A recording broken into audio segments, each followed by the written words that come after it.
Scotland, 1850. The Caledonian Railway were building a new branch line through the gigantic Cairngorms mountain range. Construction was well underway, but progress was slow thanks to the uneven terrain, which necessitated the building of many tunnels along the route. This was extremely labour-intensive, and the railway had taken to employing local men and women to undertake the work. This made progress faster, but meant that the workers were inexperienced. In January 1850, the workers were building what was to be the largest tunnel on the line.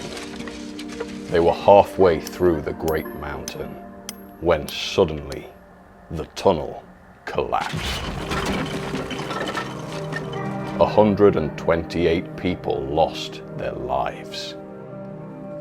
It took weeks to recover the bodies, but even once recovered, this left 128 bodies stranded in the Scottish wilderness.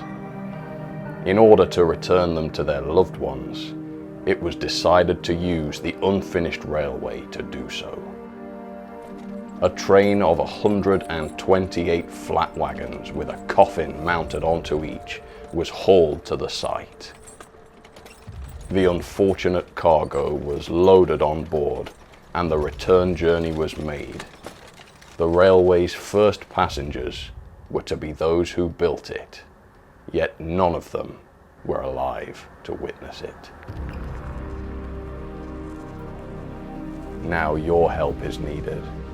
Will you take one of these lost souls into your care?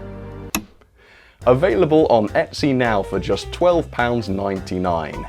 You can buy one of the lost 128 workers. Each corpse comes with a certificate of death containing the unique name of the victim, the number, that's the limited edition number, and also the coroner's signature, that's my signature, and the links are below right now. There we go. Well, apologies for the slightly macabre story there, but I felt it needed to be told. Right, so today's video is about the new coffin wagons that I'm bringing out, and I guess first things first, I'm going to show you what exactly you get and also how to assemble these models. Please bear in mind these are homemade, they are 3D printed right here in this room, so they will have a slight 3D printed finish to them, and they are not of the same quality of professionally manufactured models. However, any money raised through these wagons will go back into the channel to keep funding new videos and to help keep it alive. So thank you so much in advance if you decide to buy one of these for your support to the channel. Right, let me show you what you get. So here's what each of this year's Halloween packs contains. You've got the coffin wagon itself, which I've designed, and then these have been hand assembled right here in this room by me, which is always a lot of fun. Obviously, you've got the certificate of death, and like I say, every single name on these certificates is different, so they're all unique. And yeah, you've got the limited edition number and the signature, like I say. And then you've got the accessories pack, and a lot of these accessories are not fitted because they make the models a little bit more fragile, and I don't want these breaking as they are shipped. But I'm going to show you how to assemble these now because they are quite simple. And all you're going to need for this is some regular super glue, a pin or a needle, something like that to apply the glue, and then something to wipe the pin on. I'm using a sheet of bog roll. And obviously if you're doing this with youngsters, you'll want to handle the glue instead of them because obviously it can be a little dangerous if it gets in eyes and on fingers and stuff.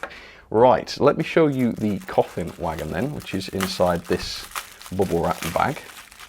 Here you go. So it's kind of a low wagon, and then it's got the coffin separately fitted onto the top, and it's actually screwed on so that it's nice and sturdy.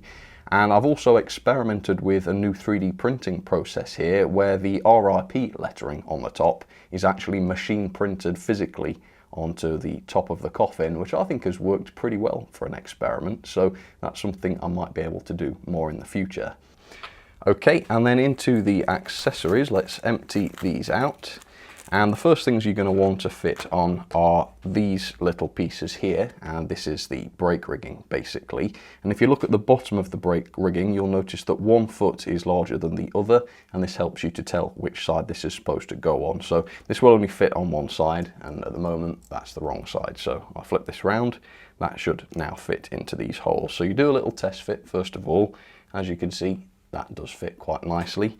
So now I'm going to take a little bit of glue applied to this needle. If you use too much, the glue might become visible from the outside of the model, so you don't want that. And then you just apply a tiny little bit into each of these locating holes, and then the detail piece should just slip into position, and then you just adjust that so that it's not touching the wheels or not too close to them. And there we go, that looks pretty good. So I'll do the other side and then I'll show you the next step. While that glue dries, I'm going to put the couplings into position, and that goes just like this.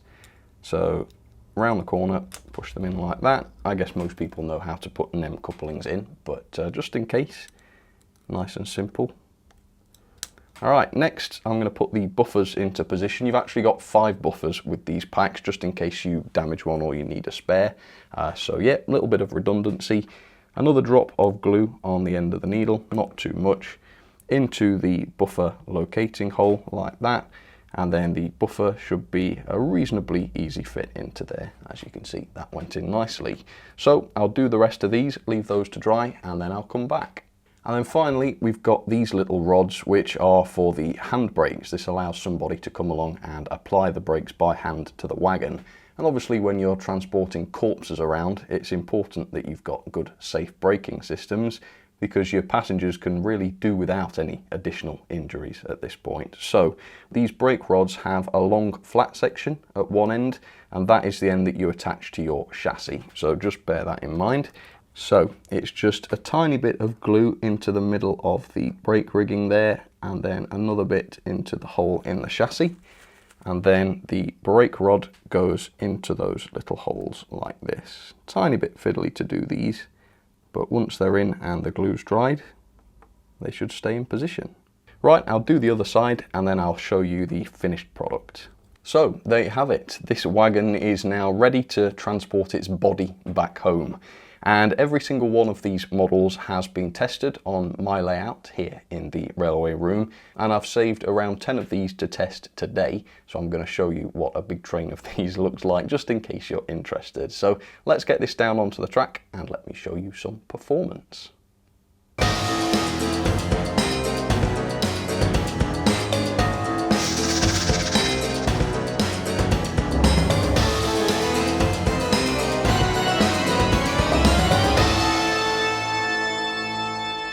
Okay, so here is the fully assembled coffin wagon onto the track, and I'll test the couplings on those in just a second.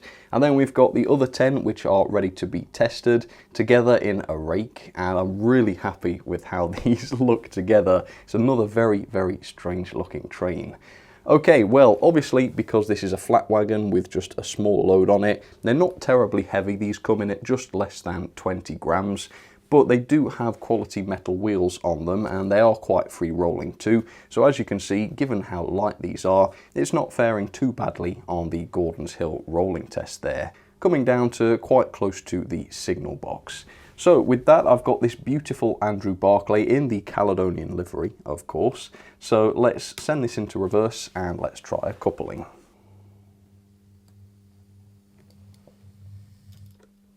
There we go. Coupled up to the first coffin. Right, let's back this whole lot up then and couple up to the rest. And I always feel like these should move very slowly in a somber sort of fashion. Alright, there we go. Coffins together. Did they couple up? Yep. Right, let's go for about that sort of speed. And let's see how these look as they snake around the railway. So there they go, the spooky convoy of coffins off around the layout. And I hope you like them. I hope you enjoy the wagons. I hope they give you an interesting story to tell. Anybody who sees you with a coffin wagon, you've got to explain why. And also, if you do decide to get one, I want to say a massive thank you to you for supporting the channel. I just love putting things like this together. I love designing new models. I love producing them and assembling them and then coming up with the wacky, unbelievable stories to go with them. And it feels great to be able to actually offer you something in return for your support. I'm so grateful when people just send donations in via Super Chat or whatever to the channel, and that's lovely, thank you so much, but I do prefer to sort of give you something in return, and being able to do these models is an awesome way of doing that. So, happy Halloween. Links are in the description if you'd like one of these coffins. There isn't many of them, obviously, because I am just here on my own producing them on my 3D printers. So if they do sell out again very quickly and you miss out, I am sorry, although I do try and do a new Halloween product every year. So this is the 2023 Halloween wagon. I hope you enjoy it. Thank you so much for your support, and I will see you again very, very soon for another video. So you take care, folks. I will catch you on the next one. Cheers, everybody.